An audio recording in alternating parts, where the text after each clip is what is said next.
రోజు మిమ్మల్ని చూసి చాలా మంది నవ్వచ్చు, అరే ఏం చేస్తున్నారు, ఇదేదో చేస్తారంట, ఇట్లా చేస్తారంట. నవ్వనివ్వండి, వాళ్ళ టీతే బయటపడతాయి. బట్ మీకున్న గోల్ మీరు సాధించిన రోజు మీరు నవ్వుతారు అందరూ. మీలో ఏదో ఒక టాలెంట్ ఉంటుంది, చూసుకోండి. మీరు కుకింగ్ బాగా చేస్తారు, లేదంటే ముగ్గులు బాగా వేస్తారు, లేదంటే మంచి ఆర్ట్ వేస్తారు, లేదంటే మీరు ఇల్లు బాగా సర్దుతారు. అది కూడా ఇంటీరియర్ డిజైనింగ్. ఓకేనా? మీరు మంచిగా మేకప్ అవన్నీ చేస్తారంటే మంచి బ్యూటిషియన్ అవుతారు. అది మీరు మీలో ఉన్న టాలెంట్ ని గుర్తించండి. ఓకేనా? ప్రతి ఒక్కరిలో ఉంటుందండి, ప్రతి ఒక్కళ్ళు యూనిక్. నిజం చెప్తున్నాను, మీ ప్రతి ఒక్కరిలో కూడా టాలెంట్ అనేది ఉంటుంది.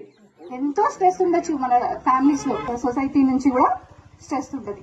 బట్ అన్నిటినీ మీరు ఒక లెవెల్లో ఉంచి మీ లక్ష్యాన్ని మీరు చేరితేనే మీ యొక్క ప్రత్యేకత. అప్పుడే నలుగురు గుర్తిస్తారు. ఎందుకంటే మన ఒక ప్రత్యేకతని చూపించాలంటే మనం ముందుకు వెళ్ళాలి అంటే మనం అనుకున్న గోల్ పెట్టేసుకుని దానికి కావాల్సిన హార్డ్ వర్క్ చేస్తేనే మనం ముందుకెళ్తాం.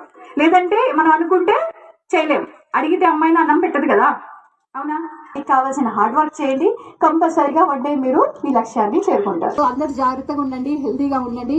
వన్స్ అగైన్ పల్లిపాడు ప్రజలందరికీ wishing a very very happy Bhogi and Sankranti.